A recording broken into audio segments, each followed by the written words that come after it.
ब्रह्मविद्या career अकॅडमीच्या online क्लासेसमध्ये आपले स्वागत आहे. आज आपण SRPF गट क्रमांक 19 आज झालेली प्रश्नपत्रिकेचे गणित आणि बुद्धिमत्ता या विषयाचे विश्लेषण बघणार आहोत. आता बघा, गणित आणि बुद्धिमत्ताचे प्रश्न 26 पासून आपले गणित चालू होतं. तर बघा, प्रश्न क्रमांक 1 काय म्हणतो, 8 अधिक 88 अधिक 888 अधिक 8888 अशा टाईपचे प्रश्न आले तर बेरीज मांडीत बसायचं नाही. काय करायचं, फक्त जेवढे 8 आहे किंवा कोणती पण संख्या असू त्या मांडून घ्यायच्या आणि त्यांना काय द्यायचे, फक्त क्रमांक 1 2 3 आणि 4 असे क्रमांक द्यायचे, बरोबर. आणि यांचा काय करायचा, गुणाकार. 8 चोक 32, हाच्याला गेला, हाच्याला किती गेला 3, बरोबर. 8 त्रिक 24, 24 आणि 3 किती झाले 27, हाच्याला किती आला 2, परत 8 दुने 16, 16 आणि 2 18, परत हाच्याला गेला 1, 8 1 8 आणि 1 किती झाले 9, बेरीज किती आली 9872. मग आपलं उत्तर काय राहणार आहे, पर्याय क्रमांक 1. याचं आन्सर काय राहणार आहे, पर्याय क्रमांक 1. आता पुढचा प्रश्न आहे, 10 रुपयाच्या नोटांच्या पुडक्यात अनुक्रमे 87,256 पासून 87,280 पर्यंत क्रमांक असलेले तर एकूण किती रक्कम आहे असं विचारलेलं आहे. याच्यामध्ये फक्त काय करायचं, 256 तिकडं 280, 80 आणि 56 मध्ये कितीचा गॅप आहे, 24 चा, बरोबर. या 24 मध्ये काय करायचा, वजाबाकी केल्यानंतर परत शेवट एक ऍड करायचं, किती झाले 24 आणि 1 किती झाले 25. आता लक्षात घ्या, हा फरक 24 होता, त्याच्यामध्ये एक ऍड केला 25 आलं. याला काय करायच्या, नोटेच्या किमतीनं काय करायचं, गुणायचं. नोट किती रुपयाची आहे, 10 रुपयाची, म्हणून किती रुपये याच्यामध्ये 250 रुपये, बरोबर. मग याचा ऑप्शन नंबर काय उत्तर राहणार आहे 2. याचं काय होतं, पर्याय क्रमांक 1 उत्तर होतं, बरोबर. आता पुढचा प्रश्न आहे बघा. आता काय आहे, प्रश्न क्रमांक 28. अंश काय इथं समान आहे. अंश समान असताना लक्षात घ्यायचं, अंश समान असताना लक्षात घ्या, ज्याचा छेद लहान तो अपूर्णांक काय राहतो, मोठा. मग आता लक्षात घ्या, कोणाचा छेद लहान आहे सगळ्यात, 8/4, म्हणजे हा अपूर्णांक काय राहणार, सर्वात मोठा राहणार. आणि ज्याचा छेद काय राहणार, मोठा, तो अपूर्णांक काय राहणार, लहान. हा काय राहणार, लहान, आणि हा काय राहणार, मोठा. मग आपल्याला विचारला काय आहे, मोठा अपूर्णांक, तर याचं उत्तर काय राहणार आहे 8/4. याचं उत्तर काय राहणार आहे 8/4, बरोबर. याचं कारण काय आहे, आता बघा लक्षात घ्या, मी अंश समान घेतो बघा, 20 आणि 20 घेतो, इथं 4 न भागतो, इथं काय करतो 5 न भागतो. आता इथं छेद काय आहे, लहान आहे, पण याचे उत्तर काय आलं 5 आलं. याचा छेद काय आहे, मोठा आहे, पण याचं उत्तर 5 चोक 20 आलं. म्हणजे ज्याचा छेद मोठा होता त्याचं उत्तर लहान आलं, ज्याचा छेद लहान होता त्याचं उत्तर काय आलं, मोठं आलं. कधी ही कंडिशन कधी लागू होती, फक्त अंश समान असताना. म्हणजे याचं उत्तर काय होतं, पर्याय क्रमांक 4. सोडवायची गरज नव्हती. ज्याचा छेद लहान तो मोठा, ज्याचा छेद मोठा तो लहान, बरोबर. अशा टाईपचं म्हणजे याचं उत्तर पर्याय क्रमांक काय आहे 4. आता पुढचा प्रश्न, प्रश्न क्रमांक 29. प्रश्न क्रमांक 29 आहे बघा, 0.005 म्हणजे किती. तर आपल्याला काय करायचंय, फक्त काय करायचंय 5, बरोबर. 5 लिहायचा. मग 5 ला किती दशांश चिन्ह आहे, 3 ना. तर आपल्याला काय करायचं, एकावरती किती शून्य देणार तुम्ही, 3 शून्य देणार. 5 भागिले 1000 करू, तेव्हाच उत्तर आपलं काय येणार आहे 0.005. पण आपल्याला कशामध्ये विचारलंय त्यांनी, अपूर्णांकामध्ये. तर 5 1 5, 5 दुने 10, याचं उत्तर काय आलं 1/200. म्हणजे पर्याय क्रमांक 1. याचा आन्सर काय आलं, पर्याय क्रमांक 1. 0.005 कसे समतुल्य आहे, 1/200च्या काय आहे, समतुल्य आहे, बरोबर. म्हणजे याचं पर्याय क्रमांक 1 उत्तर राहणार. आता पुढचा प्रश्न आहे बघा, बॉड मास नुसार पहिले काय करावं लागणार तुम्हाला, भागाकार करावा लागणार आहे, बरोबर. मग आता लक्षात घ्या, 5005 वजा 5000 भागिले काय 10.00 म्हणजे काय 10, हे 00 कॅन्सल. 5 मधून 500 जर गेले तर याचं उत्तर काय येईल 4505. याचा आन्सर काय येईल, वजाबाकी काय येईल 4505. म्हणजे याचा पर्याय क्रमांक उत्तर काय राहणार आहे 4. याचा पर्याय क्रमांक उत्तर काय राहणार आहे 4. सोपा प्रश्न होता, फक्त वेळ ज्याला मॅनेज करता आला तो 100% या प्रश्नपत्रिकेला स्कोर करील. आता पुढचा प्रश्न आहे बघा, प्रश्न क्रमांक 31. 40 व 10चा मसावी काढा. मग 40 आणि 10चा मसावी. मग आता बघा, 40 आणि 10ला कोणी भाग जातो, फक्त 10 ने, बरोबर. हा त्यांचा काय झाला, मसावी झाला, बरोबर. सिंपल होतं, तोंडी सुटत होतं. आता पहिल्या 20 समसंख्यांची सरासरी किती. मग आता लक्षात घ्या, सरासरी मध्ये एक नियम आहे, सरासरीमध्ये काय आहे, नियम आहे. जर संख्या काय असतील, सारख्या फरकाच्या असतील, बरोबर ना, तर काय करावं लागतं, त्यांची सरासरी म्हणजे काय असते रे, पहिली संख्या लक्षात घ्या, पहिली संख्या अधिक शेवटची संख्या भागिले 2, तीच काय राहती, सरासरी. मग पहिल्या 20 समसंख्यांपैकी पहिली समसंख्या काय राहणार आहे, 2, आणि 20वी काय राहणार, 40 राहणार, भागिले 2. मग सांगा 42 भागिले 2, उत्तर याचं काय येणार आहे, 21. म्हणजे पर्याय क्रमांक काय उत्तर राहणार आहे, 2. मग पहिल्या 20 समसंख्यांची सरासरी किती आली, 21. पहिल्या 20 समसंख्यांची सरासरी किती आली, 21. बरोबर. आता प्रश्न क्रमांक आपल्याला कुठे जायचंय, 33 कडे जायचंय. प्रश्न क्रमांक 33. आता लक्षात घ्या, प्रश्न क्रमांक 33 घातांकावर आधारित प्रश्न आहे हा. एकाचा कितवा पण घात करा, उत्तर काय येणार आहे, एकच येणार आहे. गुणिले परत 2चा शून्य घात. आपल्याला घातांकामध्ये एक नियम आहे, कोणत्याही संख्येचा, लक्षात घ्या, कोणत्याही संख्येचा शून्य घात केला तर उत्तर काय येतं, 1. उत्तर काय येतं, 1. मग 2चा शून्य घात उत्तर काय येईल, 1.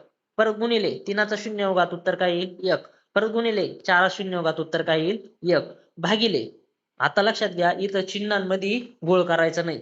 परत एकाचा शून्य घात 1, अधिक 2 शून्य घात 1, अधिक 3 शून्य घात 1, अधिक 4 शून्य घात 1. बरोबर. 1 गुणिले 1 गुणिले 1 गुणिले 1 किती उत्तर आलं, 1. आणि 1 अधिक 1 अधिक 1 अधिक 1 किती उत्तर आलं, 4. म्हणजे याचा आन्सर काय राहणार आहे, 1/4. याचं उत्तर काय राहणार आहे, 1/4. घातांक चॅप्टर एकदम महत्वाचा आहे. घातांक आणि करणी चॅप्टर वरलेच प्रश्न दिसते बघा आपल्याला, 33, 34, 35. एकदम महत्वाचा चॅप्टर आहे. घातांकाचे नियम माहित पाहिजे. कोणत्याही संख्येचा शून्य घात उत्तर काय राहतं, 1. आणि कोणत्याही संख्येचा पहिला घात उत्तर काय राहतं, तीच संख्या राहते. बरोबर. कोणत्या संख्येच्या डोक्यावर काही असेल तर उत्तर काय राहते, तीच संख्या, आणि डोक्यावर शून्य असेल तर उत्तर काय राहतं, 1. आता पुढचा प्रश्न आहे बघा, हा पण घातांकावरती आधारित आहे. मग आता लक्षात ठेवायचं, 64 हा कोणाचा 6वा घात आहे. 64चा 1/6 घात विचारेल ना, तर 64 हा कोणाचा 6वा घात आहे, 2चा 6वा घात. परत त्याचा घातांक किती येईल, 1/6. फक्त मी 64ला कसं लिहिलं रे, 2चा 6वा घात. हा 6 काय झाला, कॅन्सल. घातांकाचा घातांक असेल तर त्यांचा काय होतो, गुणाकार. गुणाकारामध्ये कॅन्सल होऊन गेले. 2चा पहिला घात उत्तर काय आलं, 2. म्हणजे 64चा 1/6 घात उत्तर किती आलं, 2. बरोबर. आता पुढचा प्रश्न आहे बघा, पुढचा प्रश्न कर्णीवरला आहे. कर्णीवरला प्रश्न आहे, एकदम सिंपल आहे. याला काय एवढं हे नाही. 16चा कोण बाहेर निघल रे, शेवटून सोडीत चालायचं. 16चा कोण बाहेर निघल, 4. परत लक्षात घ्या, 40 वजा 4 किती उत्तर येईल, 36. परत 36चा कोण बाहेर निघल, 6 बाहेर निघल. परत 70 मधून 6 गेले, किती राहिले, 64. बरोबर. लक्षात घ्या, किती राहिले, 64. 64चा कोण बाहेर निघल, 8 बाहेर निघल. 41 आणि 8 किती उरला शेवटी, 49. कर्णी चिन्हात 49 म्हणजे उत्तर किती आलं याचं, 7. परत एकदा लक्ष द्या, काय केलं, 16चा कोण बाहेर निघाला, 4. बरोबर ना. मग 40 मधून 4 गेले, किती राहिले, कर्णी चिन्हात 36. 36चा कोण बाहेर निघाला, 6. परत 70 मधून 6 गेले, किती राहिले, 64. 64चा कोण बाहेर निघाल इथं, 8. 41 आणि 8 किती झाले, 49. शेवटी कर्णी चिन्हात काय उरला, 49. 49 कोणाचा वर्ग आहे, 7चा. म्हणजे याचं पर्याय क्रमांक उत्तर किती आलं, 2. याचं उत्तर पर्याय क्रमांक किती आलं, 2. आता पुढचा प्रश्न आहे बघा, हा शेकडेवारीवरला प्रश्न आहे, नफा तोट्यावरला प्रश्न आहे. राजने एक जुनी कार 60,000 रुपयांनी घेतली. 1 वर्षानंतर त्याने 45,000 रुपयाला विकली, तर शेकडा तोटा किती. बरोबर ना. तर आता लक्षात घ्या, 60,000 रुपये तिची काय खरेदी किंमत आहे, 60,000 रुपये. 60,000 रुपयावर किती हजार रुपयाचा तोटा झाला, 15,000 रुपयाचा तोटा झाला. बरोबर. शेकडा काढण्यासाठी गुणिले 100. हे 3 शून्य 3 शून्य कॅन्सल. बरोबर. 15 1 15, 15 चौक 60. बरोबर. 100/4 म्हणजे उत्तर किती आलं, 25%. किती उत्तर आलं, 25%. किती तोटा झाला त्याला, शेकडा 25% तोटा. म्हणजे याचं उत्तर काय राहणार, पर्याय क्रमांक 4. याचं उत्तर काय राहणार, पर्याय क्रमांक 4. पुढचा प्रश्न रेल्वे चॅप्टर वरला प्रश्न आहे. पुढचा प्रश्न रेल्वे चॅप्टर वरला आहे. 900 मीटर लांबीची रेल्वे 108 किलोमीटर अंतर प्रति तास वेगाने एका खांबाला किती वेळात ओलांडेल. बरोबर. व्यवस्थित सोडवायचं. अंतर बरोबर काय फॉर्म्युला आहे आपला, अंतर बरोबर वेग गुणिले वेळ. अंतर बरोबर काय फॉर्म्युला आहे, वेग गुणिले वेळ. आता प्रश्न क्रमांक 37, काय फॉर्म्युला आहे आपला? अंतर बरोबर वेग गुणिले वेळ. अंतर बरोबर वेग गुणिले काय फॉर्म्युला आहे? वेळ. बरोबर. तर आता लक्षात घ्या, आपल्याला अंतर किती जायचं आता? 900 मीटर. बरोबर. वेग किती आपला? 108 आहे. किती वेग? 108 आहे. पण आता बघा, अंतर मीटर मध्ये आहे, वेग किलोमीटर मध्ये आहे. बरोबर. आता लक्षात घ्या, किलोमीटर पर हावरचे रूपांतर मीटर पर सेकंद मध्ये करीत असताना कोणी गुणतो आपण? 5/18 गुणिले काय शिल्लक राहिला? वेळ. बरोबर. 18 1 18, 18 सक 108. बरोबर. बघा, भाग गेला. परत 6 पंचे किती झाले? 30. बरोबर. 6 पंचे किती झाले? 30. बरोबर. आता शेवटी काय शिल्लक राहिला? इथं गुणिले काय शिल्लक राहिला? 30. बरोबर. आता जो 30 इथं गुणिले, हा 30 गुणिले तो इकडे येऊन काय होईल? भागिले होईल. 0 0 कॅन्सल. 3 3 9. उत्तर काय आलं? 30 सेकंद. काय उत्तर आलं? 30 सेकंद. मग आपलं याचं उत्तर काय राहणार आहे? पर्याय क्रमांक 3. उत्तर काय राहणार याचं? पर्याय क्रमांक 3. 37 उत्तर काय राहणार आहे? पर्याय क्रमांक 3. किती? 30 सेकंद. बरोबर. आता लक्षात घ्या, पुढचा प्रश्न आहे, सोपे प्रश्न पत्रिका होती. लक्षात घ्या, 12 व्यक्ती एक काम 10 दिवसात करतात, तर तेच काम 8 व्यक्ती किती दिवसात करतील? बरोबर. 4 2 8, 4 त्रिक 12, बे एक बे, बे पंचे 10, 5 त्रिक किती? 15 व्यक्ती लागतील. किती व्यक्ती लागतील? 15 व्यक्ती लागतील. पुढचा प्रश्न आहे बघा, 37 चे 15 वर्षापूर्वीचे वय किती होते? 30. 15 वर्षापूर्वीचे वय 30 होते, तर आजचे वय किती राहील रे? आजचे वय किती राहील त्याचं? 45 वर्ष. आजचे वय किती राहील? 45 वर्ष. तर त्यांनी विचारले अजून किती वर्षांनी 60 होईल? मग 15 मध्ये 45 मध्ये किती मिळावा म्हणजे 60 होईल? तर 15 वर्ष. म्हणजे अजून किती वर्षांनी तो 60 वर्षाचा होईल? तर उत्तर काय राहणार याचं? 15 वर्ष. मग ऑप्शन नंबर किती राहील याचं उत्तर? Option number 2. याचं उत्तर काय राहणार? Option number 2. किती वर्षांनी 60 वर्षाचा होईल तो? 15 वर्षांनी. बरोबर. आता पुढचा एक प्रश्न आहे बघा. आता पुढचा प्रश्न आहे, एकदम सिंपल आहे. ज्याला दशांश अपूर्णांकाचे नियम माहिती आहे तो सोडविल. आता बघा, 1/4.378 नाही तर 4.378 आहे. फक्त पॉईंट चिन्ह आहे. इथं 3 घरानंतर आहे, इथं किती घरानंतर आहे? 4 आणि 4 8 घरानंतर आहे. बरोबर ना? मग बघा, इथं 3 घर आहे, इथं 8 घर आहे. किती घर आहे? इथं वाढवा आहे, 5 घर वाढवा आहे. म्हणजे ही संख्या काय होत गेली? इकडची लहान होत गेली. किती घरांनी? 5 घरांनी. म्हणजे आपल्याला या उत्तरामध्ये काय करावं लागणार आहे? हे जे 0 पॉईंट काय उत्तर आहे? 2284 आहे का? याच्यामध्ये 5 घर आपल्याला काय करावं लागल? उजवीकडे सरकावं लागल. उजवीकडे सरकावं लागल. मग सरका. बरोबर. आता लक्षात घ्या, आता उजवीकडे सरका. इथं पहिलं घर, दुसरं घर, तिसरं घर, चौथं घर. बरोबर. अजून 5 घर सरकायला जागा नाही, म्हणून मी इथं काय लिहिला? 0. मग याचं उत्तर काय येणार आहे? 22,840. याचं उत्तर काय येणार आहे? 22,840. बरोबर. छेदस्थानी जेवढी लहान संख्या तेवढं उत्तर काय येत जातं? मोठं उत्तर येत जातं. म्हणजे याचं उत्तर काय राहणार? पर्याय क्रमांक 2. काय उत्तर राहणार याचं? पर्याय क्रमांक 2. आता पुढचा प्रश्न आहे बघा, ची किंमत काढायची. कोणाची किंमत काढायची? ची. पण आता लक्षात घ्या, आता आपल्याला काय करावं लागणार आहे? एकक स्थानी कोण आला पाहिजे? 3. याच्यावरून सुटणार आहे बघा. आता या संख्येचे एकक स्थान किती आहे? 5. अधिक या संख्येचे एकक स्थान किती आहे? 2. बरोबर. आता लक्षात घ्या, उत्तरचं एकक स्थान किती आहे? 3 आहे. बरोबर ना? तर म्हणजे इथं हॅशच्या जागेवर कोणता ऑप्शन टाकावा? हॅशच्या जागेवर कोणता ऑप्शन टाकावा? म्हणजे एकक स्थानी कोण आला पाहिजे आपल्याला इथं? 3. मग 5 आणि 2 तर इथं 7 झाले. 7 मध्ये लक्षात घ्या, आपण कोणती संख्या मिळवली? 7 मध्ये 7 जर मिळवले तर 14 होत्या. एकच स्थानी 4 येतो. आपल्याला एकच स्थानी कोण पाहिजे? 3. मग मी ऑप्शन नंबर 2 मिळवतो बघा. 5 आणि 2 7 आणि 6 किती झाले? 13. एकच स्थानी कोण आला? 3. सोडवायची गरज पडली की मला? नाही. हॅशची किंमत किती आली आपली? 6. हॅशची किंमत किती आली? 6. जिथं हॅश हॅश दिसतो तिथं 6 टाका. आपलं उत्तर 1833 येऊन जाईल. 5 पण चालणार नाही, 3 पण चालणार नाही. बरोबर. अशा सिंपल वेनं सोडवीत चालायचं. पुढचा प्रश्न आहे बघा, 3 नाणी एकत्र फेकली असता त्यापैकी कोणत्या 2 नाण्यांवर छापा असण्याची संभाव्यता किती? छापा असण्याची संभाव्यता किती? तर 3 नाणी फेकली असता सॅम्पल स्पेस माहित पाहिजे. मग 3 नाणी फेकली असता सॅम्पल स्पेस काय राहतो? एच एच एच, त्यानंतर एच एच टी, त्यानंतर एच टी एच, त्यानंतर टी एच एच. बरोबर. त्यानंतर अजून कोणता राहतो? T T T, T T H. बरोबर. त्यानंतर टी एच टी आणि अजून कोणता राहतो? H T T. म्हणजे 3 नाणी फेकले असता आपल्याला काय आहे, एवढ्या प्रकारच्या घटना घडू शकत्या. पण त्यांनी काय सांगितले संभाव्यता काय सांगितले कोणत्याही दोन नाण्यांवर काय पाहिजे छापा. मग कोणत्याही दोन नाण्यांवर काय भेटतोय छापा. दोन छापे पाहिजे ना. तर किती ठिकाणी बघा आता लक्षात घ्या किती ठिकाणी दोन छापे इथं 1 2 आणि 3 तीन ठिकाणीच असे आहे का तिथं काय भेटते आपल्याला दोन छापे. किती पैकी 8 पैकी. कारण 8 आहे ना एकूण किती घटना घडते 8 बरोबर 8 पैकी तीन ठिकाणी दोन छापे म्हणजे याचा आन्सर काय येणार आहे पर्याय क्रमांक 1. काय उत्तर राहील याचं 3/8 याचं उत्तर काय राहणार आहे याचं उत्तर काय राहणार आहे 3/8. आता पुढचा प्रश्न आहे बघा महत्वाचा प्रश्न आहे.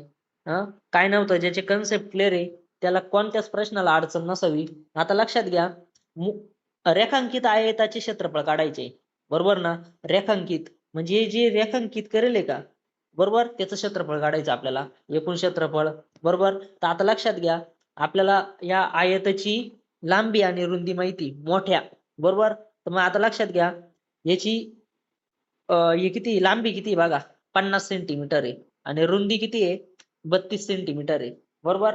50 गुणिले 32 केलं उत्तर किती आलं बघा 0. 5 दुने 10 बरोबर. हा चला गेला 1 5 त्रिक 15 ने 1 किती झाले 16 बरोबर. आता हे 1600 आलं आपलं उत्तर. पण 1600 मध्ये काय झालंय बरं ह्या ज्या रिकामे रेखांकित भाग नाही त्याचं पण काय येऊन गेलं क्षेत्रफळ येऊन गेलं. म्हणजे आपल्याला रेखांकित बिना रेखांकित भागाचं क्षेत्रफळ काय करावं लागेल याच्यातून वजा करावं लागेल. मग आता हे वजा कसं करायचं लक्षात घ्या आपल्याला माहिती ना रे रुंदी किती आहे बघा दोन आयतामध्ये परत आयत तयार होते रिकामी बरोबर. तर आता लक्षात घ्या हे रिकामी आयत तयार होते हे रिकामी आयत मी काय करतो हे करतो मोठ्या आयताचं क्षेत्रफळ किती आलंय आपलं 1600 आलंय. 1600 मधून हे रिक्त याचं बिना रेखांकित भागाचं आपण वजा करू बरोबर. तर आता लक्षात घ्या ह्या आयताचं क्षेत्रफळ काढतो मी पहिले बरोबर. या आयताची लांबी किती येईल बरं आता 32 आणि रुंदी किती येईल 4 अधिक ह्या आयताची बघा ह्या आयताची लांबी किती बघा 50 आहे. कशी 50 आहे लक्षात आलं ना. हे 50 असेल तर हे पण किती राहणार आहे 50 राहणार आहे. परत त्याची रुंदी किती आहे 4 आहे बरोबर. काय केलं लक्षात आलं. त्यानंतर लक्षात घ्या आता आपण यांचा गुणाकार करू बरोबर. पण आता याच्यामध्ये परत अजून एक गडबड आहे. गडबड कशी आहे हा जो 4/4 चा पार्ट आहे हा काय होतोय दोन्ही वेळेस मोजला जातोय. मग तो याच्यातून काय करावं लागेल आपल्याला वजा करावं लागेल. मग आता लक्षात घ्या यांचा गुणाकार किती आला बघा 4 दुने 8 4 त्रिक 12 अधिक 50 चोक किती आले 200 मायनस 4 चोक किती आले 16. मग बघा यांची बेरीज किती आली 328 वजा 16 328 वजा 16 म्हणजे 328 मधून जर 16 गेले 328 मधून काय 328 वजा 16 जर गेले तर उत्तर काय येतं आपलं 312. म्हणजे आपल्याला आता 1600 मधून काय करावं लागेल आपल्याला 1600 मधून 312 काय करावं लागतील आपल्याला मायनस करावं लागेल. यांची वजाबाकी केली किती उत्तर येईल आपलं 1288 म्हणजे पर्याय क्रमांक 1.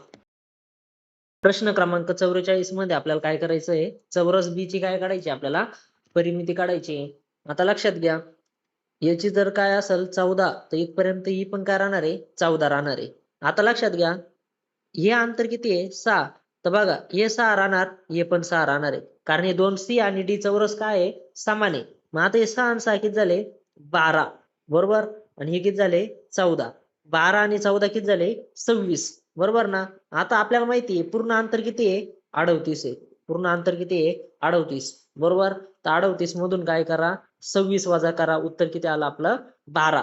म्हणजे आपल्याला हे एवढं अंतर किती भेटलं आपल्याला 12. या चौरसाची एक बाजू किती भेटली आपल्याला 12. तर आपल्याला चारही बाजू चौरसाची परिमिती काय राहते 4 गुणिले बाजू तर 12 चोक किती उत्तर येणार आहे याचं 48 सेंटीमीटर. या चौरसाची परिमिती किती येणार आहे 48 सेंटीमीटर येणार आहे बरोबर. तर हा या प्रश्नाचं उत्तर ऑप्शन मध्ये नाहीये त्याच्यामुळे हा प्रश्नाचं काय करू शकतो आपण आक्षेप घेऊ शकतो. याचा आन्सर काय आहे 48 सेंटीमीटर आहे. परत एकदा लक्षात घ्या एवढा काय हार्ड क्वेश्चन नव्हता हा फक्त ऑप्शन मध्ये नसल्यामुळे हे अंतर 14 आहे बरोबर. ते कॅन्सल झालं हे 14 कॅन्सल झालं हे 6 आहे तर हे पण किती राहणार आहे 6 हे पण किती राहणार आहे 6 म्हणजे पूर्ण किती झालं 12. हे 14 आणि हे 12 किती झाले 26. 38 मधून किती गेले 38 मधून 26 गेले बरोबर. तर हे अंतर किती उरलं आपलं 12. म्हणजे बी या चौरसाची एक बाजू आपल्याला 12 भेटली तर चारही बाजूंची बेरीज किती राहणार 48 सेंटीमीटर किती राहणार 48 सेंटीमीटर बरोबर. पर्याय नाही त्याच्यामुळे याचा आपण आक्षेप टाकू शकतो. पुढचा प्रश्न बघा व्हेन आकृतीचे निरीक्षण करून उत्तर लिहा असं म्हणलंय त्यांनी, बरोबर. तर आपल्याला काय सांगितले, एकूण पुरुषांपैकी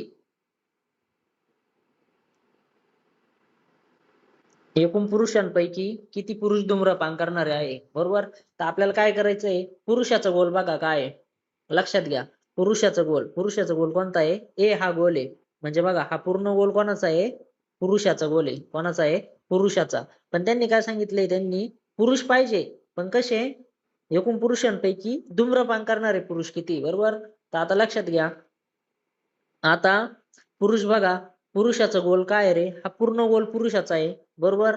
तर आता लक्षात घ्यायचंय, हे 20 पुरुष आहे, त्यांचा काही विषय नाही. 8 पुरुषांचा काही विषय नाही, ते फक्त विवाहित आहे. पण धूम्रपान करणारे किती आहे, 3 आणि 2 किती पुरुष आहे, 5 आहे, बरोबर.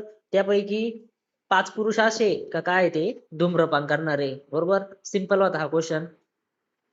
आता पुढचा प्रश्न क्रमांक 46. आता प्रश्न क्रमांक 46 मध्ये बघा 5 आहे, बरोबर. त्यानंतर काय आहे, 0.1 चा काय आहे, वर्ग. मग 0.1 गुणिले 0.1 गुणिले 0. काय आहे, 5, बरोबर. आता मी दशांश चिन्ह नाही असं ग्राह्य धरतो, बरोबर. तर आता लक्षात घ्या, याला काय करतो, 5 एक 5, 5 एक 5, म्हणजे याला काय लिहितो मी, 5/5, बरोबर. दशांश चिन्ह किती आहे, 3 दशांश चिन्ह आहे ना, किती दशांश चिन्ह आहे, 3 दशांश चिन्ह आहे, बरोबर.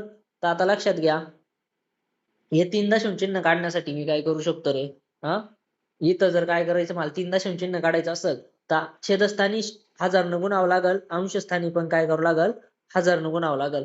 बघा 0 पॉईंट, हे 3 पॉईंट चिन्ह काढण्यासाठी 1000 न गुणलं, खाली पॉईंट चिन्ह गेले, फक्त 5 शिल्लक राहिला, वरती काय केलं, 1000 न गुणलं, 5 5 कॅन्सल, याचं आन्सर किती आलं, 1000. याचं उत्तर किती आलं, 1000 उत्तर आलं, बरोबर.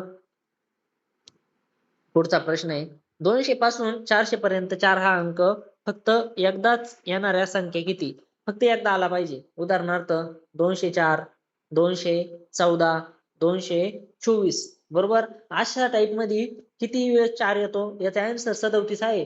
पण आपल्याला ते काय करावं लागणार आहे, मोजावं लागणार आहे, बरोबर. पण आता लक्षात घ्या, 240 मध्ये 240 चालल, पण 244 चालल का, नाही चालणार आहे.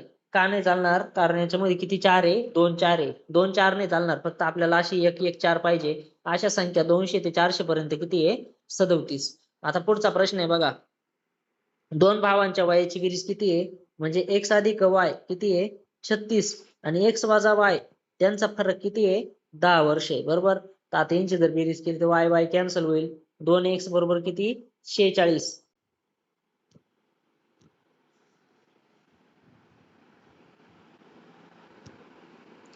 2x बरोबर 46, तर x बरोबर किती आलं, 23. मग 23 वाला ऑप्शन किती, फक्त एकच आहे. मग बघा ऑप्शन वरून पण लगेच सुटत होतं, याचं उत्तर किती आलं,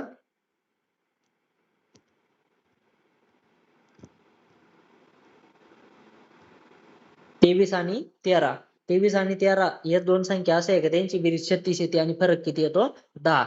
आता पुढचा प्रश्न, x अधिक 1 छेद x बरोबर किती आहे, 2, बरोबर. तर आता लक्षात घ्या, x ची किंमत आपल्याला मानून घ्यावं लागेल. x अशा वेळेस काय करून घ्यायचं, 1 मानून बघायचा, बरोबर. मग बघा 1 अधिक 1 छेद 1 बरोबर किती येतो आपला, 2, म्हणजे आपल्याला x ची किंमत किती भेटली, 1. मग आता लक्षात घ्या, इथं एकाच्या डोक्यावर 2025 टाका, अधिक 1 छेद एकाच्या डोक्यावर 2026 टाका,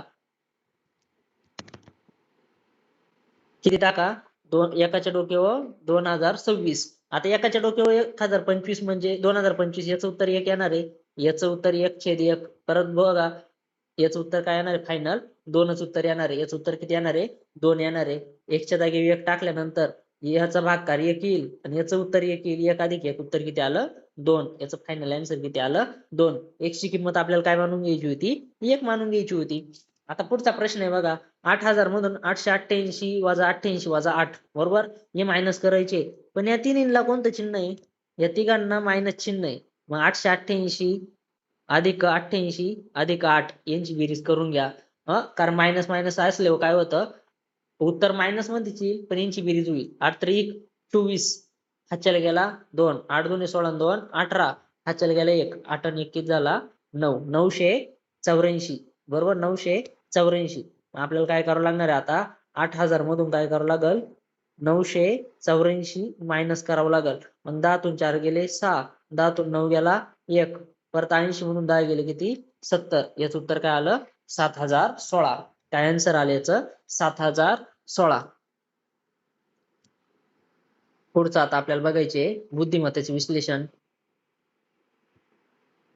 आता बघा बुद्धिमत्तेचे आपल्याला काय बघायचं 78 नंबर क्वेश्चन आहे बघा. 78 नंबर प्रश्न काय सांगतो लक्षात घ्या. 78 नंबर प्रश्न व्हेन आकृतीचा संबंध ओळखा. म्हणजे पर्यायामध्ये कोणती पर्याय असा आहे की त्याची व्हेन आकृती येईल बरोबर ना. त्याचं पर्याय क्रमांक एकच उत्तर आहे महाराष्ट्र.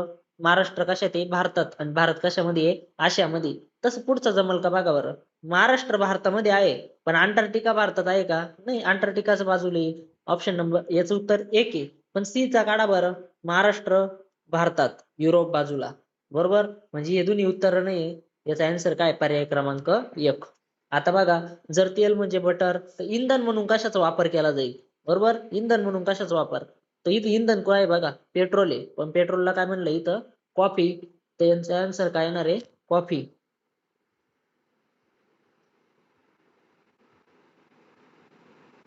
पुढचा प्रश्न मोहन उत्तरेस किती गेला 2 किलोमीटर गेला. मोहन उत्तरेस किती गेला 2 किलोमीटर. तिथून उजवीकडे किती गेला 4 किलोमीटर बरोबर. परत तिथून कुठे वळालाय तो उजवीकडे किती गेलाय 2 किलोमीटर. आता इथून काय गेलाय तो डावीकडे गेलाय बरोबर. डावीकडे म्हणजे इकडे गेलाय किती गेला 4 किलोमीटर. आपल्याला सांगितलंय त्यांनी सुरुवातीच्या ठिकाणापासून किती अंतरावर आहे. मग इथून निघला इथं पोहोचला म्हणजे बघा या अंतर 4 असेल ते पण किती राहील 4. मग हे 4 आणि 4 किती उत्तर आलं याचं 8 किलोमीटर. किती उत्तर आलं याचं 8 किलोमीटर. आता पुढचा प्रश्न आहे जर स्वातंत्र्य दिन बुधवारी असेल तर शिक्षक दिन कधी राहील. तर बघा 15 ऑगस्टला काय आहे 15 ऑगस्टला काय आहे 15 ऑगस्टला बुधवार आहे बरोबर. तर आपल्याला काय विचारले शिक्षक दिन तर 2 सप्टेंबर 2 सप्टेंबरचा वार काढायचा आहे. मग सांगा आपल्याला कुठून कुठं जायचंय. ऑगस्ट मधले किती दिवस ओलांडायचे बाकी आपल्याला अजून 16 आणि सप्टेंबर मधले किती 2. 16 आणि 2 किती दिवस पुढे जावं लागलं आपल्याला बुधवारपासून 18. 18 दिवस पुढे जायचं का नाही 7 दुने 14 बाकी किती उरली 4. मग बुधवारपासून 4 दिवस पुढे जा. कोणता वार येईल गुरुवार शुक्रवार शनिवार रविवार. तर उत्तर याचं काय याचं आन्सर काय याचं रविवार बरोबर. जर काय असेल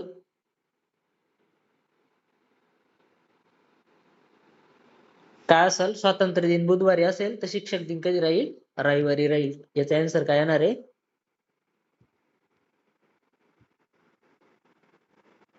रविवार. याचं उत्तर काय येणार आहे रविवार. आता पुढचा प्रश्न आहे बघा ए म्हणजे 600 बी म्हणजे सोपं आहे. हा पण प्रश्न सोपा आहे बघा. फास्ट मध्ये सुटला असतं तुम्हाला बरोबर. ए म्हणजे 600 बी म्हणजे 560 बरोबर. सी म्हणजे 520. आता ए ची व्हॅल्यू बी ची व्हॅल्यू सी ची व्हॅल्यू. आता डी ची व्हॅल्यू काढू आपण. काय होतंय बरं 40 न कमी होतंय -40 होतंय. डी ची व्हॅल्यू किती येईल 480. ई ची व्हॅल्यू किती येईल बरं ई ची व्हॅल्यू किती येईल 440 बरोबर. त्यानंतर एफ ची व्हॅल्यू किती येईल 400 बरोबर. मग आपल्याला कोणाची व्हॅल्यू विचारले एफ. मग एफ ची व्हॅल्यू किती आली 400. एफ ची व्हॅल्यू किती आली 400. किती उत्तर राहील याचं पर्याय क्रमांक 4. याचा आन्सर काय राहणार आहे पर्याय क्रमांक 4. प्रश्न क्रमांक 83 काय दिले आपल्याला विरुद्धचे अंक अक्षर दिले. बी च्या विरुद्ध वाय डी च्या विरुद्ध डब्ल्यू. मग एच च्या विरुद्ध कोण राहतो एच. एस च्या विरुद्ध कोण राहतो इंग्रजी वर्णमालेमध्ये एच बरोबर. आता पुढचा प्रश्न आहे काय सांगितलंय पोलीस म्हणजे असं लिहिलेलं आहे तर मास्टर म्हणजे कसं लिहिलं जाईल. मग काय केलंय बघा सी बरोबर. शेवटून 2 नंबरचं पद अगोदर घेतलंय म्हणजे इथं शेवटून 2 नंबरचं कोण आहे ई बरोबर. त्यानंतर ओ ओ म्हणजे 2 नंबरचं अक्षर ई ए. ई ए ने सुरू होणार एकच ऑप्शन आहे. मग याचा पर्याय क्रमांक उत्तर काय येईल 3. पर्याय क्रमांक काय आन्सर येणार याचं 3 बरोबर. जास्त सोडवत नाही बस सोपे प्रश्न होते. त्यानंतर बघा प्रश्न पुढचा प्रश्न बघा काय आहे 20 80 बरोबर. आता बघा 20 बरोबर. त्यानंतर काय आहे 80 180 बरोबर 320 बरोबर. इथं कितीच फरक आहे 60चा. इथं कितीच फरक आहे 100चा. इथं कितीच फरक आहे 140चा. बघा फरकाचा फरक काय होतोय 40 न वाढतोय. 60 आणि 40 किती झाले 100. 100 40 किती झाले 140. 140 आणि 40 किती होतील 180. परत 320 मध्ये 180 मिळवा, किती उत्तर येईल याचं 500. याचा आन्सर किती येईल 500. म्हणजे बघा 85 चा पर्याय क्रमांक उत्तर काय राहणार आहे 1. बरोबर. त्यानंतर पुढच्या प्रश्नात काही नाही. 49 चा वर्गमूळ 7 आहे तर 121 चा वर्गमूळ काय राहील 11. बरोबर. त्याच्यानंतरचा प्रश्न बघा, विसंगत संख्या ओळखायची आपल्याला. बरोबर. तर विसंगत संख्या ओळखीत असताना आता 24 आणि 21 कुणी भाग जातो 3 ने. 44 आणि 22 ला कुणी भाग जातो 11 ने. 84 आणि 24 ला कुणी भाग जातो 4 ने जातो. बरोबर. तसं 62 आणि 23 ला कुणी भाग जातो का नाही. मग 62 आणि 23 ही कशीची जोडी आहे सहमूळ संख्येची जोडी. बरोबर. अशा टाईपचा प्रश्न आहे. आता पुढचा प्रश्न बघा, काय सांगितलंय त्यांनी, ठाणे बरोबर असं लिहिलंय. म्हणजे बघा टी नंतर यू सोडून कोण घेतला व्ही, याच्या नंतर आय सोडून कोण घेतला जे. मग तसंच इकडे करायचंय. पी नंतर क्यू सोडून कोण येईल आर, यू नंतर व्ही सोडून कोण येईल डब्ल्यू, एन नंतर ओ सोडून कोण येईल पी, ई नंतर एफ सोडून कोण येईल जी. बरोबर. आर डब्ल्यू पी जी म्हणजे ऑप्शन नंबर काय उत्तर येईल याचं 2. पर्याय क्रमांक काय उत्तर येईल याचं 2. आता पुढचा प्रश्न आहे बघा,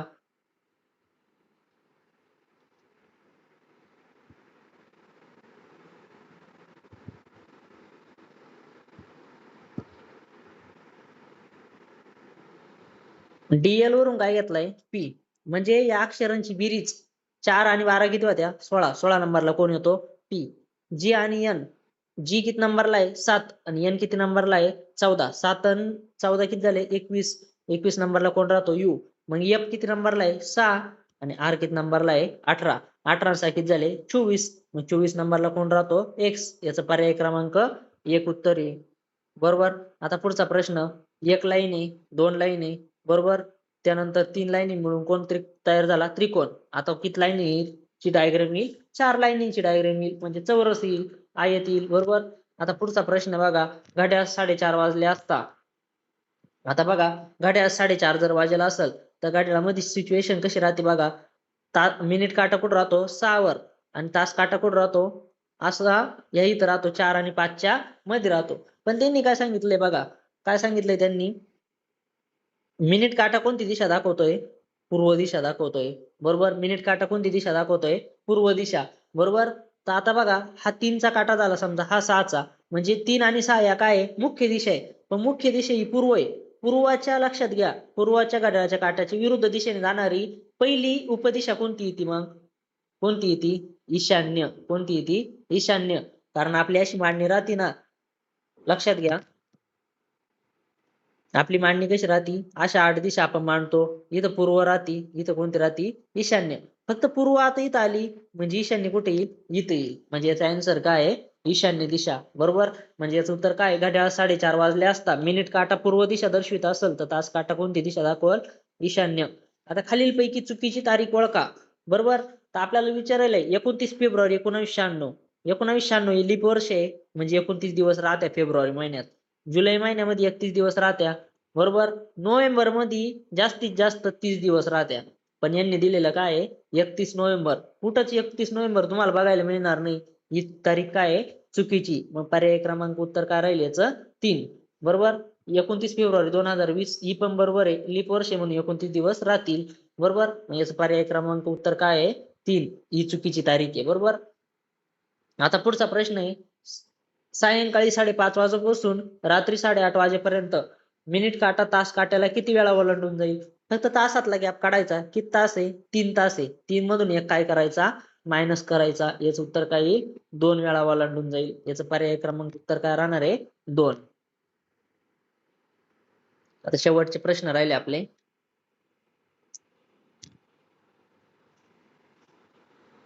ए हा काय ई पेक्षा जलद गतीने धावतो परंतु डी एवढा नाही. बरोबर ना. ए हा काय लक्षात घ्या, समजा ए ही ए ची लाईन आहे, समजा ही ई ची लाईन आहे.